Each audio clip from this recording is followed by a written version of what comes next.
Bienvenidos a una clase más de El agua, el poder del oro azul.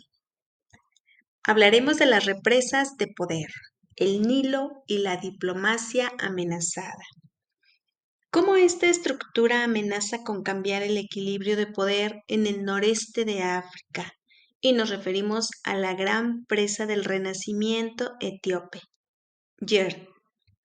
Desde un ingeniero en Addis hasta un agricultor en Asuán, Egipto, se narra cómo la represa puede significar desarrollo para unos y sequía para otros.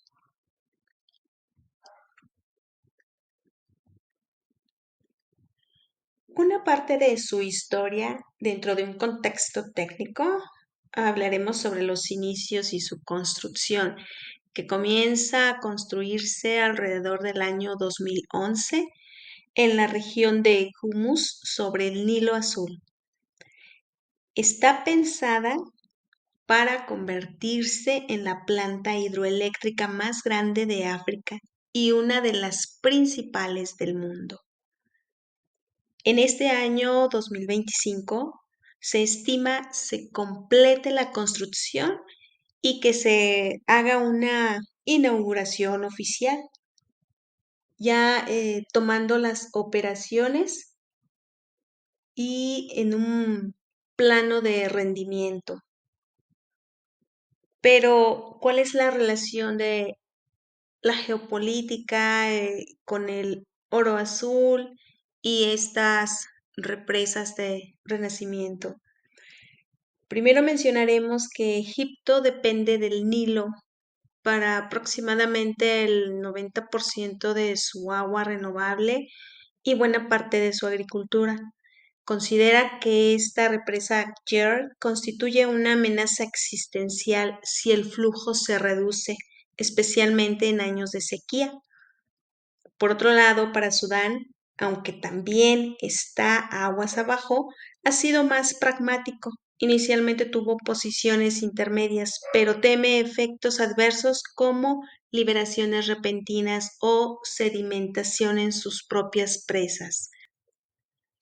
Se presentan rencores coloniales y tratados de agua, por mencionar en Egipto que invoca los antiguos tratados de 1929 que le otorgan control casi exclusivo sobre el Nilo y derecho de veto sobre presas aguas arriba, tratados que Etiopía nunca aceptó, pues no fue parte de su firma.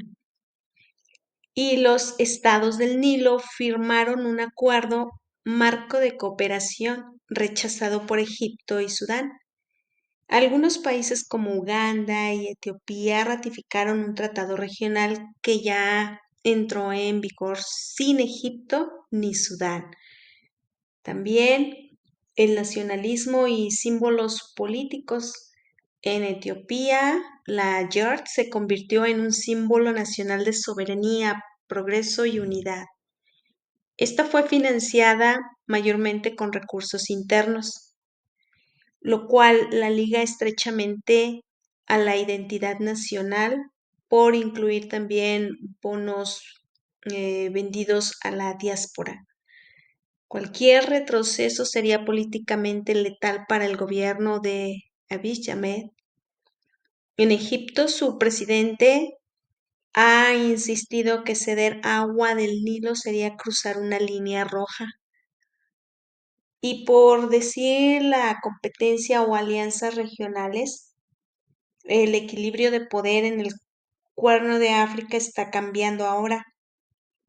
Etiopía ha fortalecido lazos con países y actores como Turquía, China e India, mientras Egipto ha buscado alianzas con Sudán, Somalia e incluso desplegado ejercicios militares para demostrar su fuerza.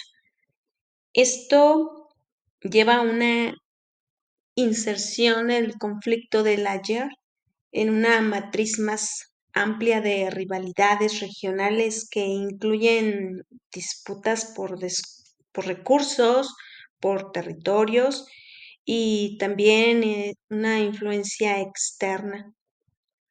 Pero, pues, ¿cuál es la situación actual? En este momento podemos decir que la construcción ya casi está terminada, sí, ya o puesta en marcha también.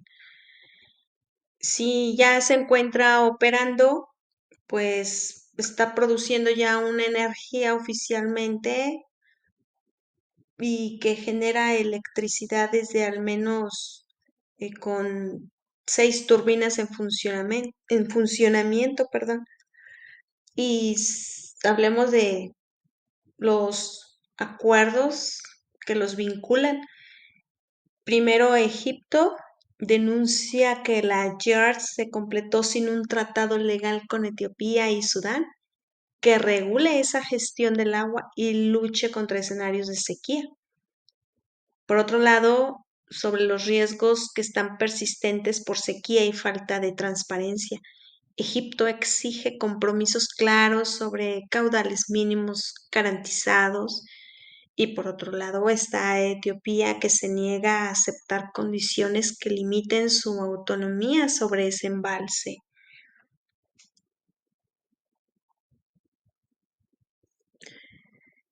¿Por qué es un conflicto por el agua? Punto número uno. El Nilo no puede ser sustituido. ¿Por qué o a qué se refiere? Para Egipto y Sudán, el flujo de la cuenca del Nilo es vital. Cualquier reducción en la cantidad o alteración en la temporalidad puede devastar la producción agrícola en la economía y seguridad alimentaria de estos países. Mientras Egipto es históricamente dominante por su veto colonial, Etiopía ya controla la fuente principal, el Nilo Azul, lo que le da poder real sobre el flujo. Pero aparecen temores al uso del agua como arma. La posibilidad de que Etiopía retenga o libere agua según su conveniencia, especialmente en tiempos de sequía, pues se interpreta como una forma de coerción estratégica moderna. Y aparece una débil gobernanza multilateral a falta de un marco legal inclusivo y vinculante, persiste una soberanía impermeable en que cada país actúa en defensa de sus intereses nacionales sin coordinación colectiva. ¿Qué es todo esto? Pues nos lleva a una conclusión de que la YER representa mucho más que una presa hidroeléctrica. Es el símbolo del ascenso etíope, es una herramienta de desarrollo y, caso contrario, para Egipto y Sudán, la posible fuente de angustia nacional. El conflicto gira en torno al acceso y el control del agua del Nilo, el oro azul que define seguridad, poder, identidad y dominación regional. Hasta ahora no existe un acuerdo legal sólido, lo que mantiene latente el riesgo de escalada, aunque también deja abierta la posibilidad de una diplomacia real si se negocia un marco vinculante y equitativo.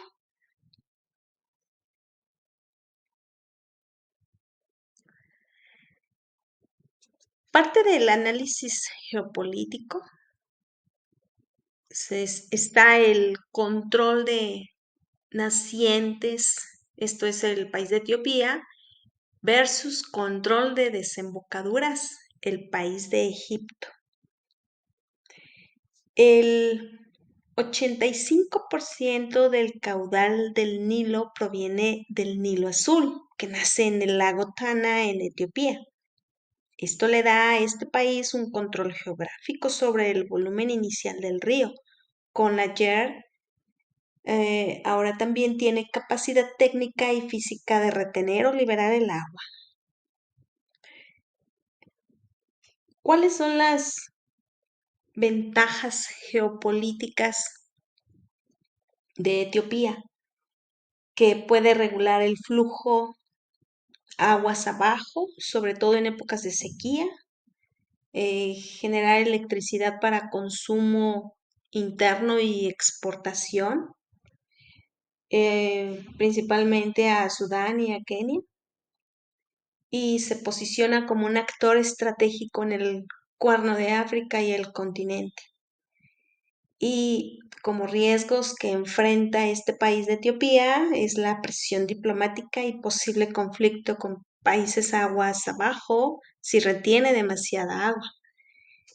Y otro riesgo son esas dificultades internas para equilibrar la generación energética con sequías o tensiones regionales. Y por otro lado, pues vamos a mencionar qué pasa, cuáles son esas ventajas geopolíticas de Egipto. Egipto controla la desembocadura del Nilo en el mar Mediterráneo, pero depende casi totalmente del flujo continuo del Nilo. Su posición geográfica al final del sistema fluvial lo hace extremadamente vulnerable.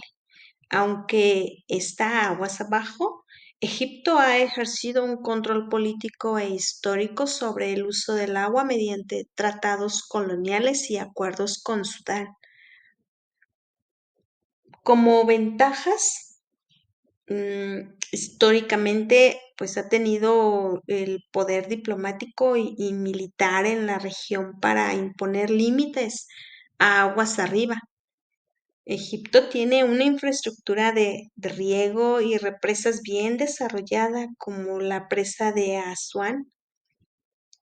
As- Egipto también ha usado tratados antiguos para reclamar un derecho exclusivo del Nilo, pero también se enfrenta a algunos riesgos, como el mencionar que si realiza alguna retención o desviación en la cabecera puede causar crisis agrícola, energética y social. Otro riesgo es el cambio climático y el crecimiento demográfico que agravan su escasez de agua. Y uno más que carece de fuentes alternativas viables de agua dulce. La tensión estructural o el dilema río arriba versus río abajo, pues presenta estos aspectos, por mencionarlos. eh, Posición geográfica, recursos controlados, poder natural, poder histórico. Y en cuanto a objetivos y riesgos, pues Etiopía presenta como país naciente, presenta un desarrollo e industrialización y también Egipto, pues presenta como país de desembocadura, presenta seguridad hídrica y agrícola. Podríamos resumirlo que la YERD, la YERD una vez ya terminada, pues Etiopía ya no solo controla la naciente, sino también parte del flujo gracias al embalse, mientras que Egipto aún controla parte de la política internacional del Nilo, aunque con creciente debilidad. Esto hace que el conflicto no sea pues simplemente por la presa, sino por quién tiene derecho a decidir cuánta agua fluye, cuándo y cómo.